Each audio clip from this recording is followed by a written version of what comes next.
Alrighty, hello. My name's Rihanna. Welcome to the PHYS1B half of this first year revision lecture.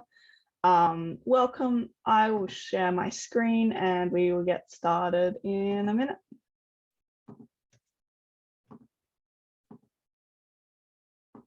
Okay, so basically this session's going to run with just me going through a few of the past paper questions. These questions are from the semester 2 2018 1231 paper. So that's available on your Moodle page if you want to go look at that, follow along, or try and go ahead of me and see if you get the right answer. Or if you want to revise it later, all those solutions and questions are available to you. But for now, I'm just going to go through a few that I've picked. I picked 2 questions from the electromagnetism half, and then 1 from the optics and 1 from the quantum-y stuff. However, I chose the same number of questions for the PHYS1A revision and I didn't get through them, but we'll see how we go for PHYS1B. So this first question that I chose to go through is a capacitance question. I chose that because that usually shows up in every exam. Pretty good question to go through. I say that with absolutely no authority of what's going to be in the exam. I just thought it was a good one to go through. All right, so most capacitors have 2 plates, but the quantity we call capacitance still exists and is finite, even when there is only 1 plate. So this is an interesting question of exploring a new concept during an exam. But anyway, we start off in parts where it is pretty simple. It's something we've seen before, and then it gets a little bit interesting. So for part I, obtain the equation for capacitance of a spherical capacitor with an inner radius A and an outer radius B. And I've already drawn it here, just to save time of me trying to draw a circle. So say we've got like 2 circular objects. So the middle one, say that's like a solid sphere of metal, and the outer one is like a spherical shell. So like imagine a Christmas bauble with like a little metal ball inside. And so there's going to be a charge on that inner sphere and an opposite charge on the outer sphere, which forms this plate capacitor. And there's going to be an electric field from that positive charge to the negative charge. And that field exists in this space between the capacitor plates. And the potential difference, I'm probably going to call that voltage because it looks like voltage, but the potential difference is the correct term for it, is in the same direction as that electric field, which is radially outwards from that inner sphere. And of course, the inner sphere has radius A and the outer sphere has radius B. So now that we've figured out which way all our fields are going to go, actually just write that down. E and V going outwards. And I've marked that the initial potential is going to be on that sphere and the final potential on the outer one. So the potential difference is the difference between them. So first way of going about this question, find out what that E field is going to be using Gauss's law, which is the closed integral of E, our electric field, with dA, the area that we're considering, is equal to the enclosed charge over that permittivity, one of them. And then we're just going to solve that. So this is the red line that I've chosen to be our Gaussian surface. And that's just a sphere of arbitrary radius that encompasses that whole inner plate. We know that the electric field is pretty much going to be constant. There's no reason for it to differ over this surface because we have chosen this perfectly spherical Gaussian surface. There's no other variation involved. So you can pretty much write this out as, let's take the permittivity on the other side as well. E naught is equal to, E naught times E, the magnitude of our electric field, times 4 pi r squared, our surface area, is equal to Q, the charge on that inner sphere. And that gives us our electric field value, and we'll put that hat on it to indicate that it is a vector field, is Q on 4 pi r epsilon naught. There's a squared there. And I'm drawing this r hat value, which is just a unit vector. And that's telling us that this electric field is going outwards in all these radial directions. So that's our electric field. That wasn't too hard. We know how to do that. But now we got to use this to find out other stuff. So now we need to find our potential difference. So potential difference is going to be our potential on the outer capacitor minus the potential on the inner plate. And it is equal to the integral, negative integral from the initial to the final state of the electric field times ds. So whatever path we're choosing, and of course our path is going to be that radial distance from A to B. So this path here. And we'll just solve that. Of course, this is just all integrals, nothing too snazzy. So our initial and final states are radius A and radius B. Those are the only ways that we know how to define those points. Our magnitude of the electric field is Q on 4 pi r squared epsilon naught. It is in the r hat direction. These unit vectors, they don't actually do anything to the value. They're just there to remind us of the direction that it goes in. And our path integral is just dr, and it is also in the r hat direction. And basically, if we're really strict about math rules, we have a dot product of two unit vectors in the same direction. This basically tells us that we can ignore them and our value is going to be purely the integral of the magnitudes. There's no weird angular components. So that's just what that tells us, because sometimes we have other like funky systems. Maybe we have this like straight line electric field going in this one direction and our path is going in the opposite perpendicular direction. Then we'll have a dot product of two different unit vectors. And then it'll tell us that that value is going to be 0. There's no potential difference. But in this case, these two unit vectors, they're just telling us that this is an acceptable method and we're going to get a value out of it. And so we'll just solve that.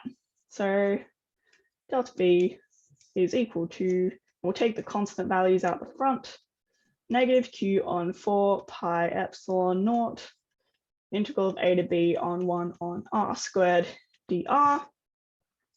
The integral of 1 on r squared is equal to negative Q 4 pi epsilon naught, negative 1 on r from A to B. Just quickly going over why that's the case. Integral of r to the negative 2 dr is equal to r to the negative 1 over negative 1 on r. Alternatively, if you panic in the exam and completely forget all your integral knowledge, you can just Google it. It's an online exam. We've got to milk it while we still can. And this is negative Q on 4 pi epsilon naught is equal to, not quite yet, negative 1 on B plus 1 on A. And we can get those in terms of A on over some common denominator. A lot of steps in this derivation. Q on 4 pi epsilon naught negative A on AB plus B on AB. And finally, that gives us negative Q on 4 pi epsilon naught B minus A on AB. Finally, what we came to find was the capacitance. Our capacitance is equal to charge over potential difference. Easy. Charge was Q. Our potential difference, let's just invert that equation. So we'll have 4 pi epsilon naught AB over Q B minus A. Oh, another fun thing is that these are absolute valued, so don't even have to consider that negative sign. And capacitance then becomes 4 pi epsilon naught AB on B minus A. All right, that was a pretty long derivation, but hopefully stuff you already know. So that was the equation of a capacitance for a spherical capacitor. Now we get on to the funky stuff. So using this expression in part I, we want to obtain capacitance of an isolated sphere with radius r. So just that inner sphere. There's no other plate, which is kind of weird to think how does a capacitor work without plates? Like that's the whole definition of a capacitor. But because we've got this form for random radii A and B, we can manipulate that into showing us what a kind of capacitance would look like for just an isolated sphere. So I, for an isolated sphere, we're going to say that A, our radius of the sphere is going to go to R. That makes sense, right? We're now just considering a sphere with radius R instead of radius A. The sneaky part is then ensuring that B goes to infinity. So we're saying the sphere that the spherical shell that acts as our other plate for this capacitor is going to be so infinitely large that it basically doesn't even count. So somewhere in the world, there is a giant sphere that is circling us all, and we can ignore it such that this sphere can just be considered as a capacitor on its own. Kind of hand wavy to explain how that works physically, but mathematically, we put it into our form. C is equal to 4 pi epsilon naught, and we'll kind of rearrange this to make it not illegal in mathematics.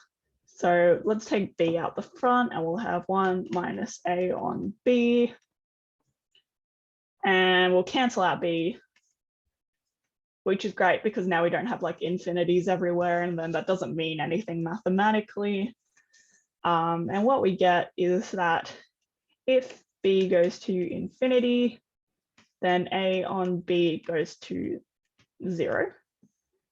And putting that in, C is equal to 4 pi epsilon naught.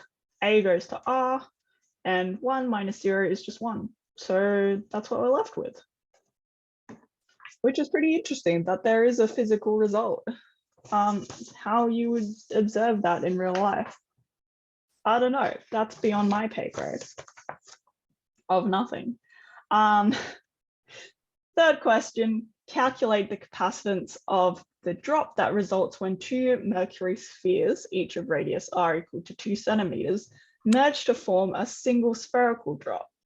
So imagine we have a new capacitor now that's two plates, and they're actually liquid drops of mercury. And for some reason, they come together to form this one big drop. This looks like a weird smiley face. And so basically, this is a sneaky question in that we don't actually have to consider the initial state at all. We just know the final state is going to be a spherical drop. And we just found out the formula for a capacitance equation for just an isolated sphere. So we can use that. And all we really need to find now is the radius of that final sphere. So this is actually not an electrodynamics question at all. It's just calculating volume of the sphere. So let's say for one drop, the volume is equal to 4 on 3 pi r cubed, where r is that 2 centimeters. That's pretty straightforward. Then we'll say that for the big drop, it's equal to 2 times the volume because those two drops come together. And so say we have 2v is equal to 4 on 3 pi r final, the radius of the final drop cubed. So that's of course equal to 2 times 4 on 3 pi r cubed of the initial drops is equal to 4 on 3 pi r final drop. And we rearrange that. These can cancel, these can cancel, these can cancel, these can cancel. What we get is r is not a b. R final cubed is equal to 2 r cubed. And so r final is the cube root of 2 times the initial radius. And that is equal to 0.025 meters. And you'll just have to trust me on that one because I don't know what the cube root of 2 is off the top of my head. And so we'll just put that into our form. C is equal to 4 pi epsilon naught r, and that is equal to 2.78 picofarads.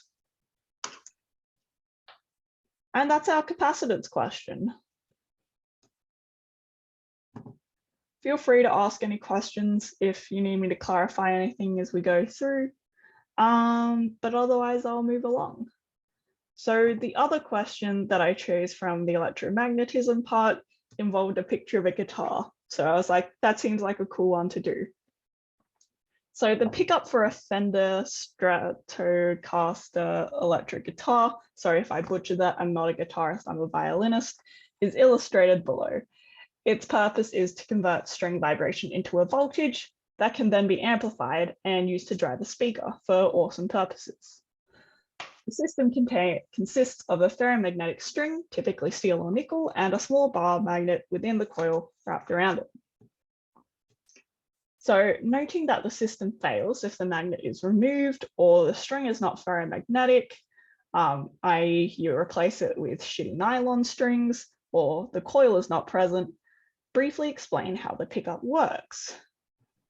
So it's okay if you don't have any electric guitar knowledge. This is basically asking you to write out some simple knowledge of how electromagnetism works in the context of playing really nice music.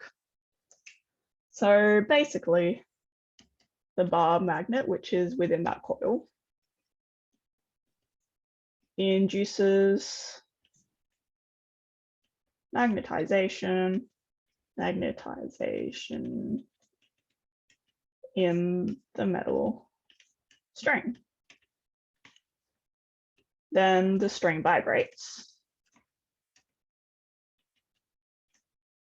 when plucked, or if you're a violinist, when bowed.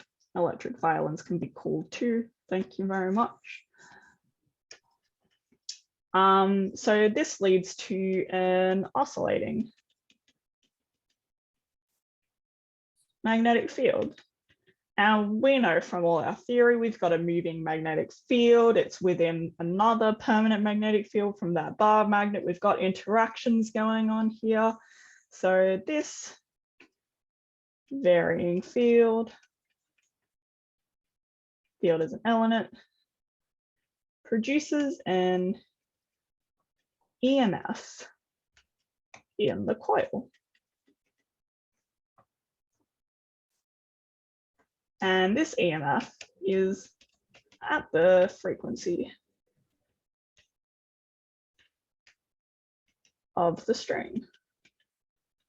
And those of us who are musically inclined in this virtual room will know that that corresponds to whatever pitch we're playing.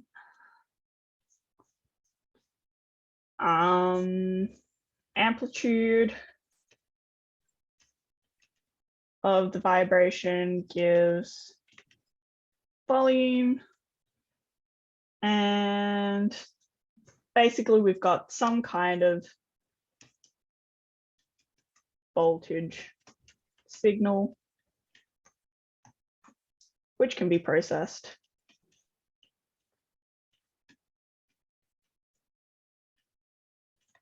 And put back through a speaker into music.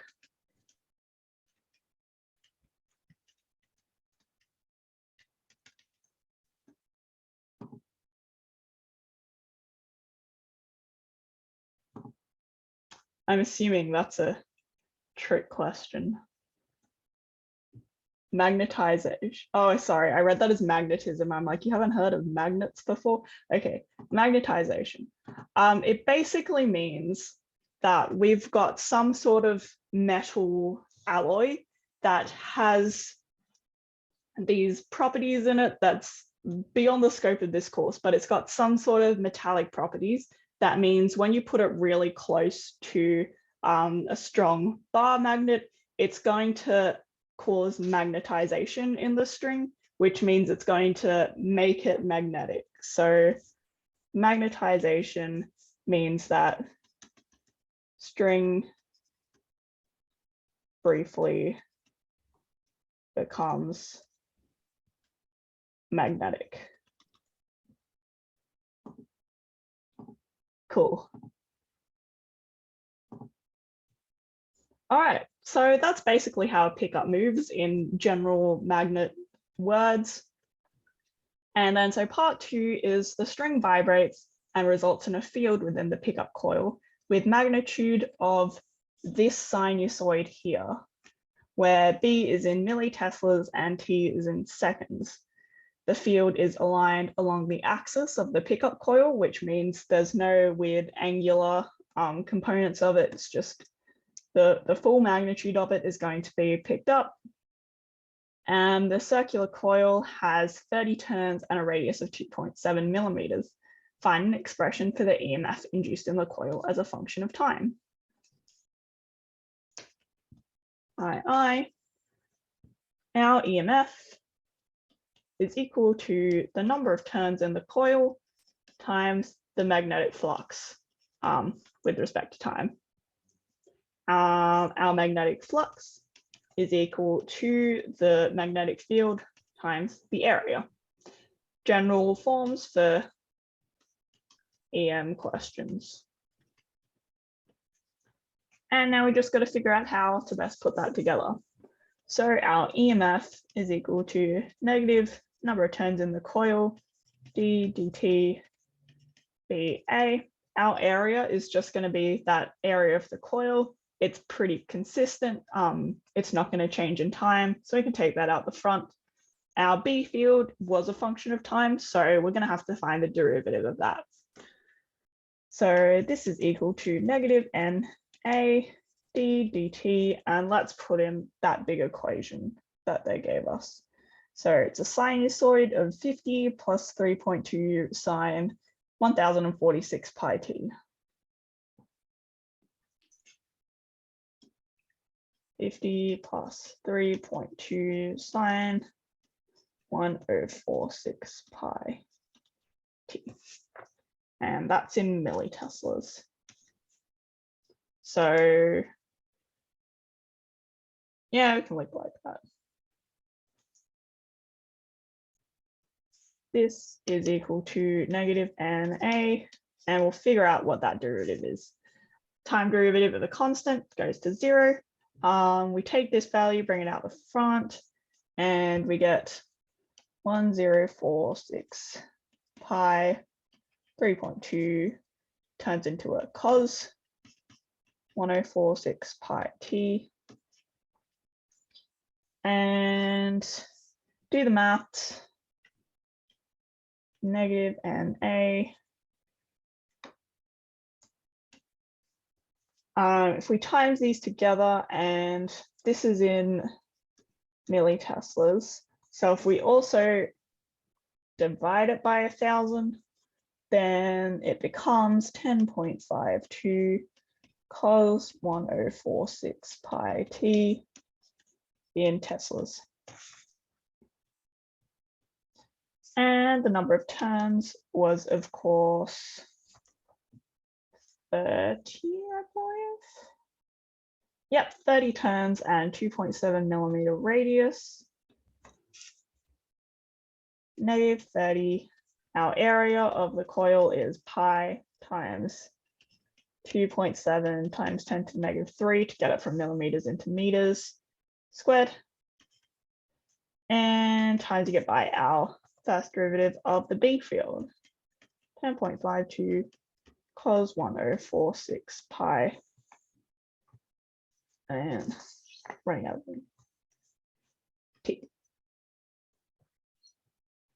Which basically gives us the EMF is negative 7.2 times 10 to the negative 3 cos 1046 pi T.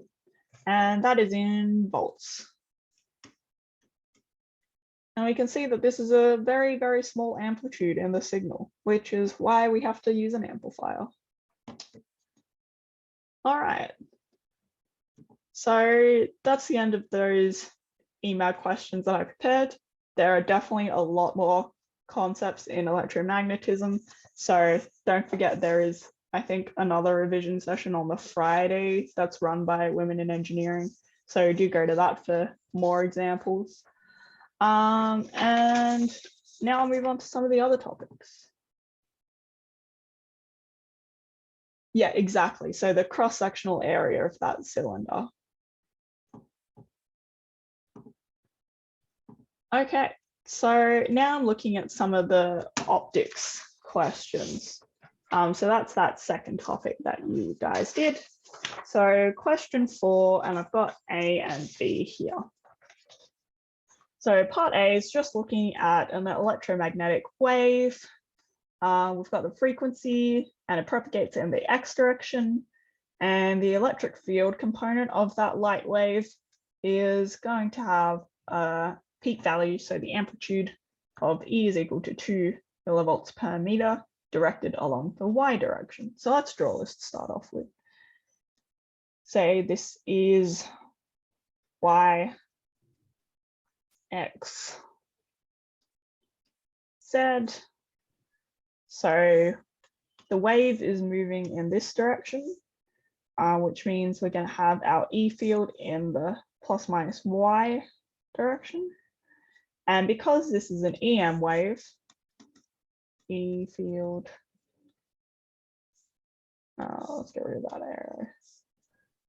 There's going to be a perpendicular magnetic field component, and that's going to go like this in the Y direction. Oh, I almost got, there we go. This is our B field. All right, so we want to find the wavelength, period, and maximum value of the magnetic field for this EM wave. Easy peasy. This is just going through, looking at all our formulas and figuring out all these values that we can use to characterize a wave. So for wavelength, that's lambda. It is equal to the speed of the wave over the frequency. This is an EM wave, so it's just going to be speed of light 3 times 10 to the 8 over the frequency, which was 90 megavolts, so megahertz. So that's times 10 to the 6 to get it into just normal hertz. And this is 3.33 meters. So a pretty long wave. That's the wavelength done. Now for the period. The period is just the time it takes for one whole wavelength to move the distance of the wavelength, really. And that is equal to the inverse of the frequency, because we know our frequency, hertz, is pretty much per second. So 1 over seconds becomes seconds, which is our period, which we call T. So that's 1 over 90 times 10 to the 6, and is 1.1 times 10 to the negative 8 seconds. And if you feel so inclined, you can put that into 11 nanoseconds.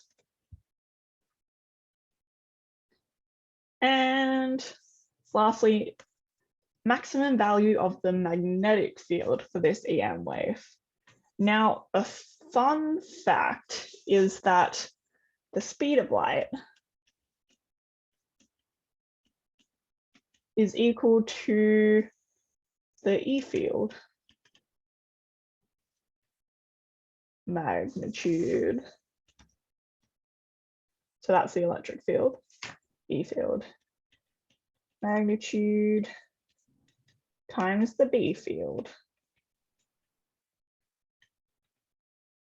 How that works is honestly a brilliant piece of physics, and it blew my mind the first time they derived that. But essentially that means we can say that the maximum amplitude of that magnetic field is going to be, I think it's the other way around actually. Speed of light, yes, it's actually speed of light is equal to the E field magnitude over the B field magnitude, which means we can get this amplitude of the magnetic field is equal to the magnitude of the electric field over the speed of light. And they gave us that in the question. E field was 2 millivolts per meters. So that's 2 times 10 to the negative 3 to get it into volts per meters. And this is 3 times 10 to the 8. And this becomes 6.67 times 10 to the negative 12 Teslas. So just using some quick and easy calculations. Then for part 2, write down expressions for the space and time variations of the electric and magnetic fields. Give the expression in SI units and include your expressions, the appropriate unit vectors I, J, or K. So the expressions for the space and time variations is a fancy word of saying write it in a wave equation. So space and time variation, wave. What is the general form of our waves? Well, that is going to be E is equal to E max, the amplitude, times cos of kx, the wave number, times the space variation, minus omega, the angular frequency, times the time variation. And the same thing for B.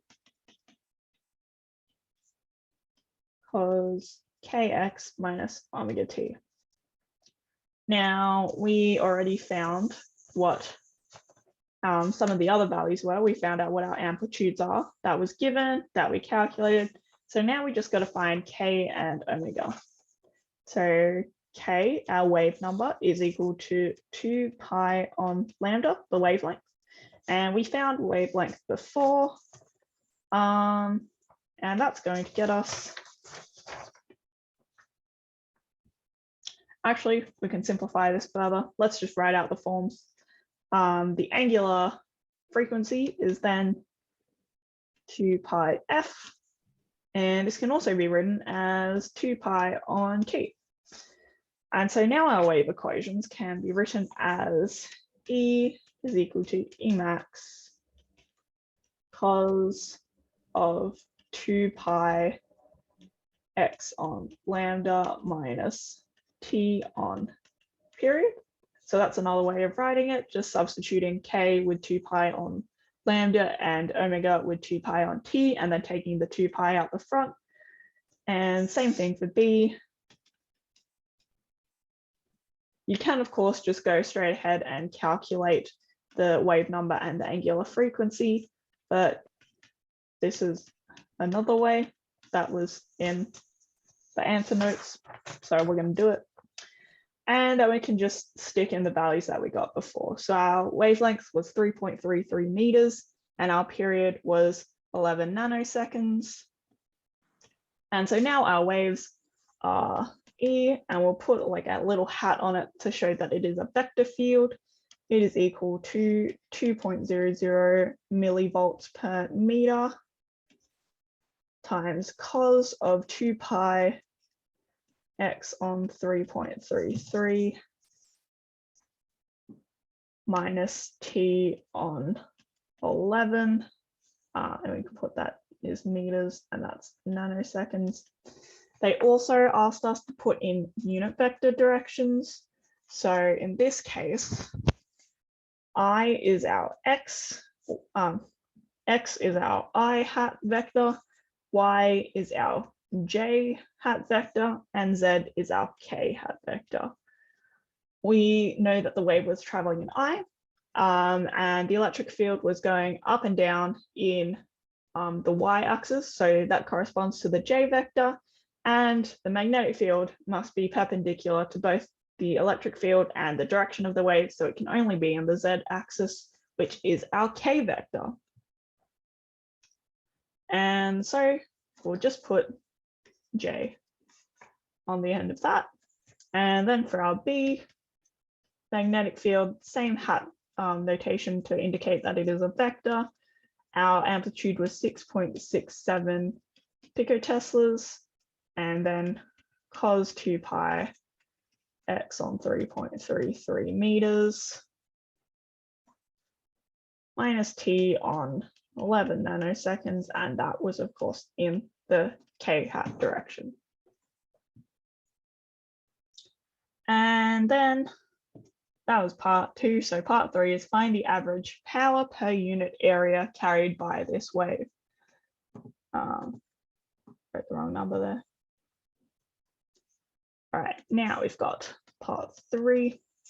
So the average power per area is usually denoted by S, and there is likely a formula in your notes somewhere that tells you that for this electromagnetic wave, our power per unit area is going to be the square of the electric field amplitude. So in this case, it was E max over 2 mu naught C. That's just our like permeable something value, speed of light. Again, this is just taken from formula sheets, and we're just putting it straight in. 2.00 times 10 to the negative 3 to get it into volts per meter. This is 2 times 4 pi times 10 to the negative 7, and speed of light 3 times 10 to the 8. And that gives us 5.30 times 10 to the negative 9. And our units for power per area is watts meters to the negative 2. And that's pretty much that question. It's literally just taking a lot of formulas and showing that you know what values are going to correspond to what positions in the equations. So not too hard as long as you know your stuff. Then part B of that question 4 was another light question, pretty similar thing where it's just taking some formulas, putting it in and seeing that you get a kind of reasonable value. That's about the extent of the questions for like the later 2 topics of the first year physics courses, just because a lot of the focus is spent on the first topic. Again, I say with absolutely no authority as teaching staff. So part B, light with free space with a wavelength of lambda is equal to 780 nanometers. It travels a distance of 2 times 10 to the negative 6 meters in a transparent medium of refractive index 1.6. Calculate the optical path length. Okay, so question B, part I. Optical path length.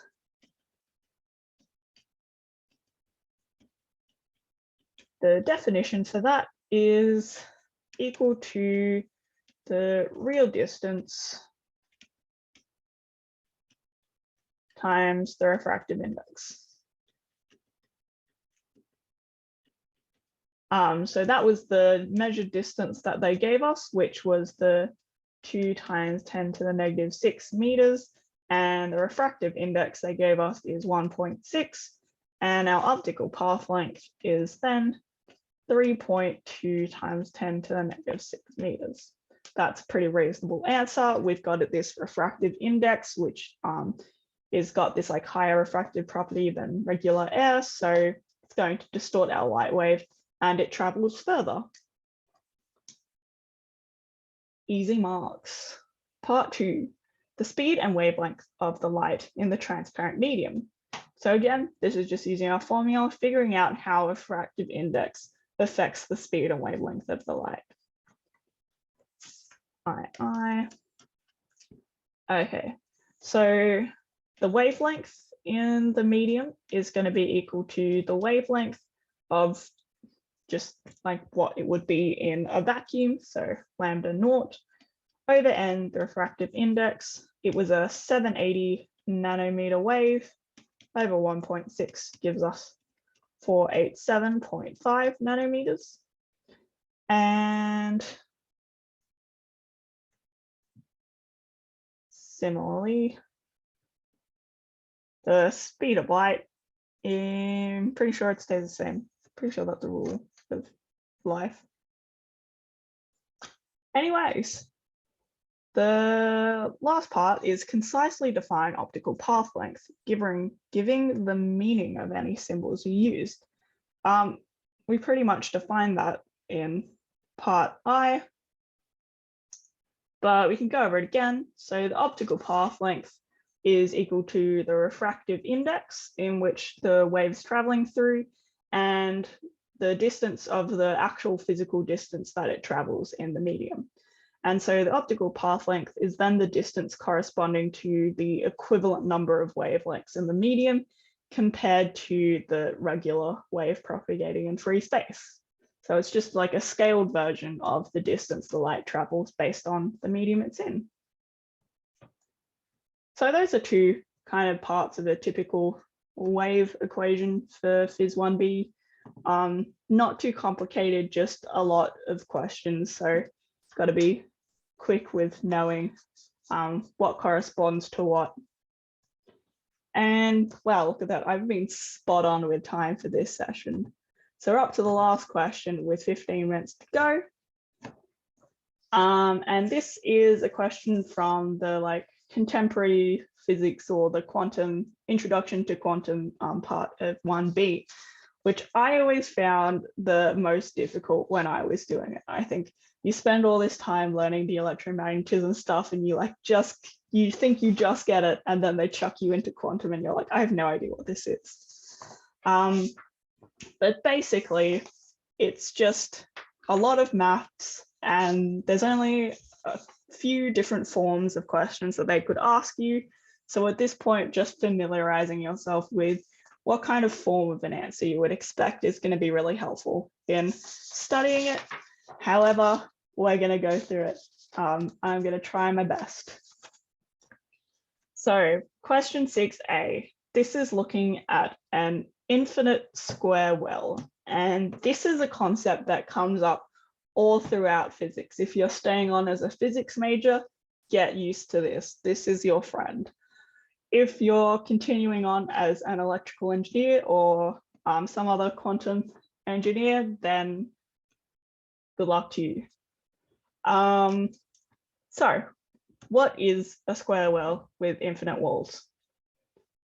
Basically, if we were to visualize this,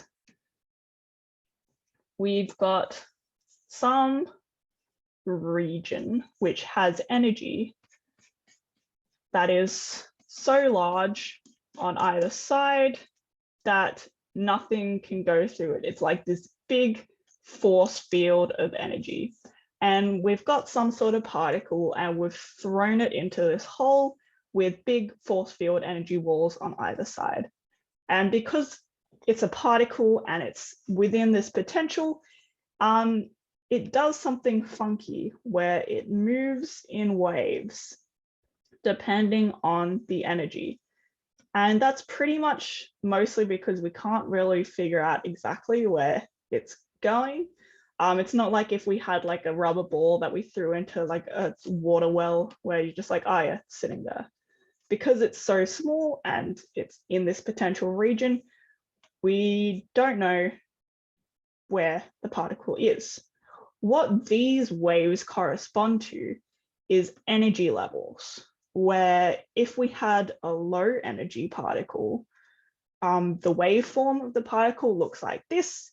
And it means that if we were to put on our super quantum particle goggles and look at our particle, it's going to have a high probability of being here and a low probability of being on these sides. That's basically what this form of the wave means. If the particle had the next energy up and look like this, so a sinusoid about this point, this means that if we were to then try and look at the particle, it will probably be here or here, but very low probability of being at these values closer to the center of the wave. It's kind of weird, but it's basically a problem that's been proven so many times that you just gotta accept that that's the way the world works. So this is our infinite potential well. And it means that here there is no potential. And on the sides where there are potential walls, there is no wave. And we denote this wave with a psi symbol. Okay, and we don't even have to derive it. We are told that these solutions are this A times sine kx. So those were the squiggles I was drawing in the middle here, where kx, where kn is going to be some number that's a function of these integer values. So for n equal 1, kx will define this wave. For n is equal to 2, k2 will be this wave, and so on. So part I is explain the meaning of the symbols in this expression. So that was phi n x is equal to a sine kn x. So phi n is the wave function. And it contains information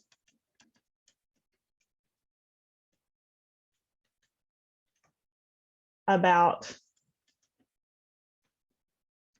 the physical quantities of a system. So usually where a particle is located, but it could define other things.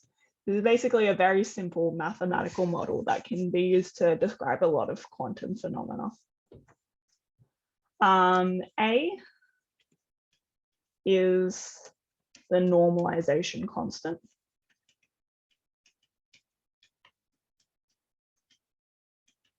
And it's basically some sort of scaling value that means that when our wave function represents the probability of where a particle is located, finding that probability means that we're going to have, at most 100% probability. We're not going to have a 5,000% probability. That doesn't make sense. So it's just a value there to make sure that our maths actually follows the rules of mathematicians. And then Kn is the wave number of the nth state. And then X is just our dimension. So in this case, this is going to be X. Okay, show that this expression is a solution to the time-independent Schrödinger equation. So when it says to show something is a solution, it just means put it into the equation and see that it makes sense. So this probably won't be a kind of question asked in an online exam because it's a little bit difficult to show. But time-independent Schrödinger equation is negative h bar squared on 2n times the second derivative with respect to space of the wave function plus u of the wave function is equal to the energy times the wave function.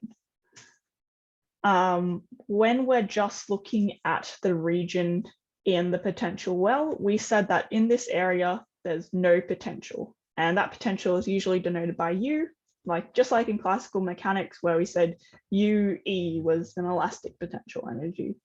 So in this case, this U is equal to 0 just in the well. And that's also the only place where our wave exists. So we can easily simplify that. And now we'll just find our second derivative of the wave equation. So this was A sine knx, which means the first derivative is equal to sine goes to a positive cos, A kn cos knx. And then the second derivative is negative a kn squared back to sine knx. And we'll just put that back into the equation. Negative h bar on 2m times, there's a negative, so that becomes plus a kn squared sine knx is equal to E. The energy times A, move that along, sine knx.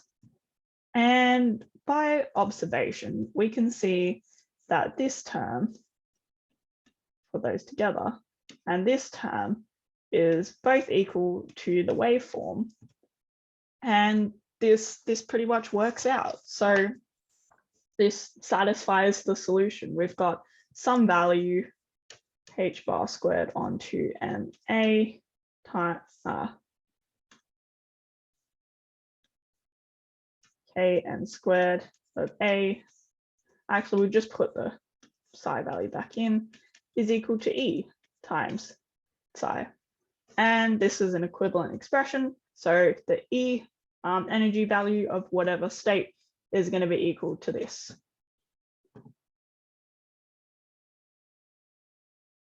I sure can.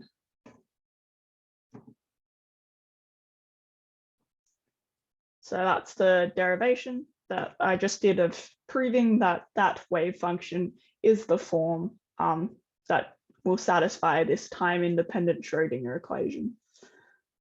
Don't really have to know what the Schrödinger equation means otherwise. It's just an equation that holds true for any kind of potential or waveform. Because there's many types of potentials. Unfortunately, not everything is an infinite square well.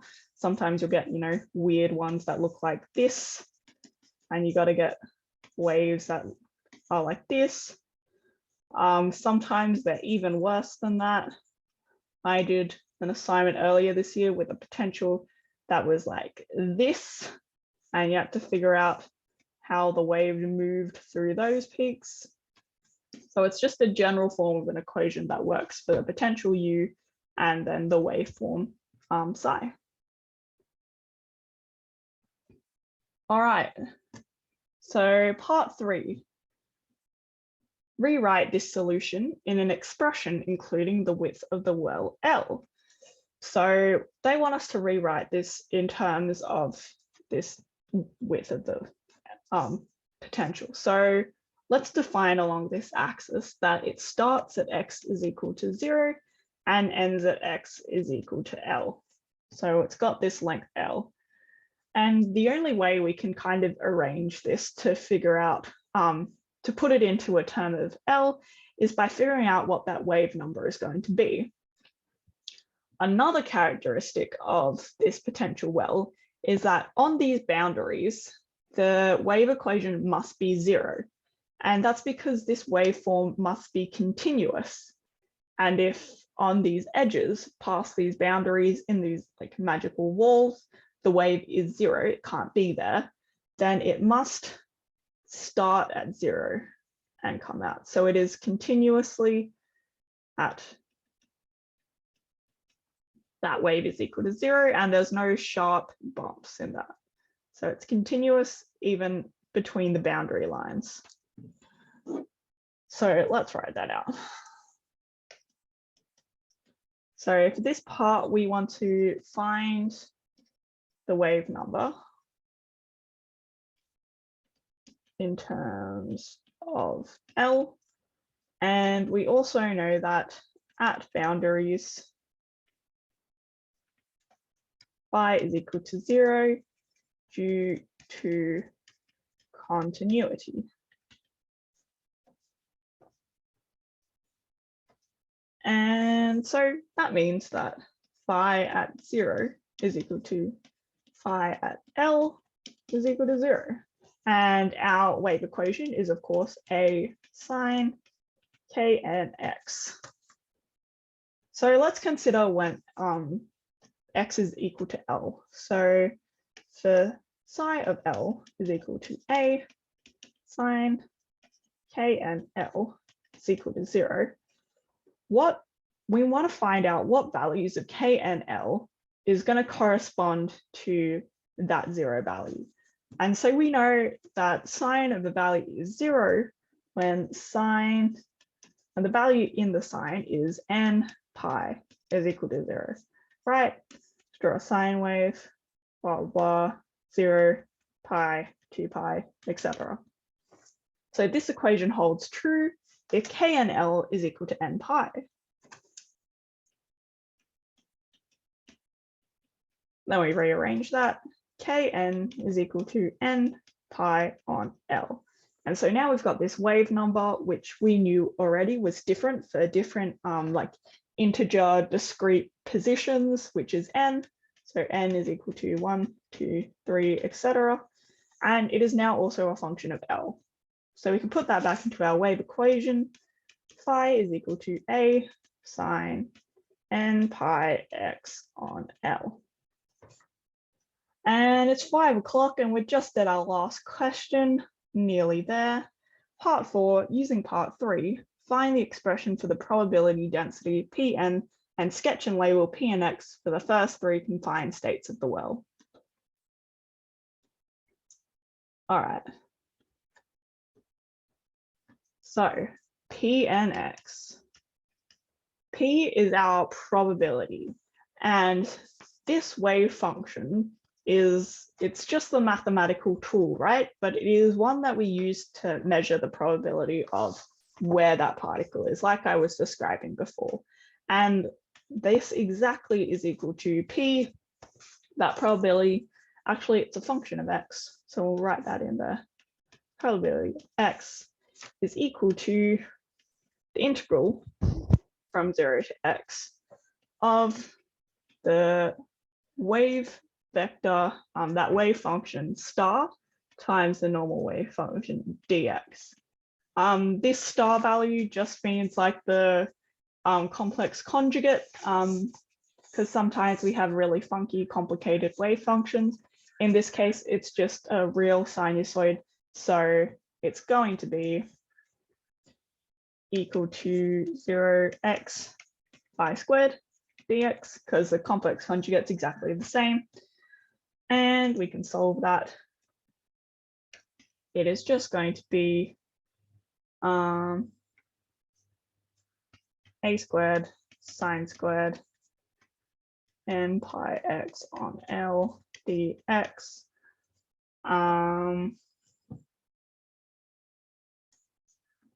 Yeah, and that's about it. That's pretty much as far as we can go from 0 to x. But basically all you need to identify was that it's going to be approximately the square of that wave function, and then we'll draw it. So this is our infinite potential well. This is x is equal to 0 and x is equal to L. For our first wave, this is going to be phi of 1 squared. This is just like this. Then, so another color, phi 2 squared. It's going to be 2 peaks. And then phi of 3 squared is going to have 3 peaks. And you'll recall that this corresponds to just, you know, your standard 1 bump for sine wave, the 2 bumps, and then the 3 bumps like that, but of course, because we're squaring it, it does become a little funkier, and any of the like negative troughs become peaks as well. So that's why we don't see those same waves, because we're now looking at the probability, which is the square of the wave function. So that's important. Probability is basically square of wave function. And that's the end of the questions that I have prepared for this revision session. Do let me know if you have any other questions and I can answer them. Otherwise, there is, of course, that other revision session on the Friday. If you have any requests for that one, I do know who is running it and I can pass that along, but otherwise, go along to that, have more revision, and you guys will be perfectly fine. No worries. Thank you for coming. I'm not sure if the Friday one will be recorded. I think that's on a different interface, and I don't know, it's probably up to different people, but you will be able to see this one back if you want. There's also all the answers to the past papers available on the Moodle course as well, so you can go through those in your own time.